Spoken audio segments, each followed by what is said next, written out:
Olá! Estamos aqui na jornada de Passo Fundo, a jornada literária, e a minha querida amiga Bruna Osterman, ela insiste em chamar o nosso convidado de hoje, que está aqui, Augusto Massi, né, de Messi. Olha o Messi, olha o Messi! Messi! Eu acho que tem alguma... ele é bem parecido com o Messi, né? Ele é bem parecido com o Messi.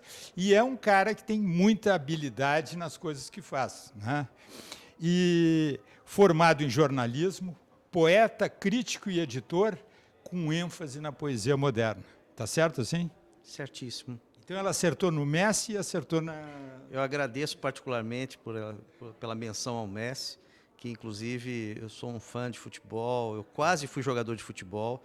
Quem olha o Physique de Rôle não imagina que eu tenha esse papel assim, mas até uns 25 anos as pessoas só falavam de futebol comigo. Eu lia, mas não pegava bem entre os jogadores de futebol que eu lesse, né? Sempre tinha aquele preconceito contra quem lia e a questão da homossexualidade, então você tinha que ocultar um pouco isso. E por outro lado, também no meio do pessoal que gostava de livro, se eu falasse que eu gostava de futebol, as pessoas ficavam, mas como? Não dá para entender, você gosta de futebol, né? Coisa grosseira. E isso talvez seja uma característica que eu gosto exatamente de transitar em áreas que, vamos dizer, às vezes você não encontra, vamos dizer, essa tipologia, né? O cara que representa um tipo, eu gosto de questionar um pouco isso. Então, num certo sentido, gostar de poesia, trabalhar com edição, trabalhar com jornal, são meios que às vezes não se bicam. Quem me conhece como editor não sabe que eu dou aula na universidade. Quem normalmente me conhece na universidade nem sabe que eu fiz jornalismo. Então, isso é uma coisa interessante. E o poeta, num certo sentido, claro, perpassa tudo isso, né? Eu entrevistei o Carlos Drummond de Andrade, entrevistei o João Cabral de Melo Neto, entrevistei a Adélia Prado. Quer dizer, tinha um gosto, até o Jorge Luiz Borges. Eu trouxe o Jorge Luiz Borges ao Brasil pela Folha de São Paulo. Meu Deus! Então, Borges! é uma coisa que, agora falando aqui, eu me lembrei, é uma coisa que eu nem falo normalmente, mas assim, eu fui a Buenos Aires buscá-lo, e vamos dizer, ele esteve em São Paulo, passou 3 dias aqui. Então, eu tinha uma história lá no passado de jornalismo muito ativo, militante. Não, mas é o Messi mesmo. Tem toda a razão, Bruno. É o Messi. Trazer o Borges para cá, pelo amor de Deus. Lionel Messi! E me diga uma coisa, com esse seu olhar assim encantador, um olhar assim que realmente fascina quem lhe ouve falar, como é que você vê aqui a nossa jornada literária de Passo Fundo? Olha, eu acho que tem um dado também, pessoal. Quer dizer, eu gosto muito do Rio Grande do Sul, no sentido assim dos intelectuais, dos artistas. Então, eu cuidei de uma biografia, um livro de memórias do Iberê Camargo. Meu querido amigo, querido amigo. É uma pessoa realmente muito impressionante, né? Uma figura. Eu acho que, inclusive, o Rio Grande do Sul tem esse aspecto, que se fez uma fundação Iberê Camargo. Isso, às vezes, em outros grandes centros, pouquíssimos artistas brasileiros deixaram uma fundação. Então, eu acho que o Estado tem aqui um papel determinante.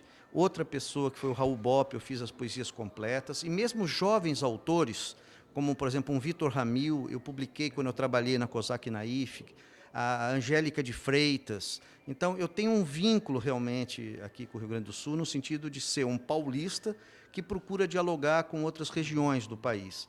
Então, eu já sabia um pouco da força da Feira do Livro de Porto Alegre, para a qual eu vim, inclusive, o ano passado, lançar um livro, Monstros do Cinema, com Daniel Condo, um livro infanto-juvenil. E, por conta deste trabalho, eu estou aqui agora também, organizando, tanto na parte, vamos dizer, dos adultos, dos debates à noite, para jornadas, como também uma participação nas jornadinhas. Então, eu acho esse aspecto que talvez distingua a feira de todos os outros lugares, a jornada, é que ela tem o trabalho de preparar o público, não é? Quer dizer, não é um momento simplesmente do evento. Nós vivemos uma cultura do evento. As coisas são rápidas, momentâneas e depois desaparecem.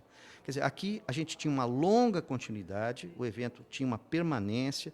Ele ficou ameaçado, inclusive meus colegas que já deram entrevistas aqui ao longo do evento, vamos dizer, já acentuaram essa questão de que a cultura, vamos dizer, foi muito prejudicada pela nossa desastrada vida política, né? Uma coisa conservadora, regressiva. Então, eu acho que, nesse momento, a feira cumpre um papel mais do que ser um divertimento e um evento simplesmente cultural. Ele é um evento cultural de resistência. A jornada, ela de repente funciona como um obstáculo ao obscurantismo. Perfeitamente. E eu acho que esse dado tem um aspecto muito importante, que é o contato entre as pessoas. Quer dizer, se eu sou um defensor das mídias, vamos dizer, novas e tal, tem um aspecto que muda muito. Quando você está cara a cara com as pessoas, você pode conviver com elas, esse evento cotidiano da criançada poder ver um escritor passando, pedir um autógrafo, aquilo marca a vida das pessoas. Ele não é passageiro, não é efêmero. Ele pode durar uma semana, mas, na verdade, na vida das pessoas que estão, e eu espero que seja na minha vida, desse ponto de vista, participar de um evento desse, eu já conhecia, já apoiava, através de uma editora, que eu trabalhei 10 anos, a Kozak Naif, vários autores. Que grande editora que deixou um buraco, né? Como lamentamos aqui, né? Que coisa. Infelizmente. E essa área da editora, da Kozak, tanto infantil como adulto, tinha um diálogo. Sempre eu falava para os meus editores, assim, nós temos que fazer livros que vocês vão querer comprar para os filhos de vocês. Pô, que espetáculo. Então, era uma coisa que acontecia. A maior venda que a gente tinha um dia que a gente vendia para os funcionários. Os funcionários gastavam uma parte do salário deles comprando com muito desconto os livros da editora. Mas era o quê? Formar o leitor. E isso eu acho muito importante aqui. É um diferencial. E esse não é um diferencial pedagógico. Num país como o Brasil, isso é um diferencial político. Pô, bárbaro, bárbaro. Então, muito obrigado. E o que mais que eu posso dizer? Voltaremos!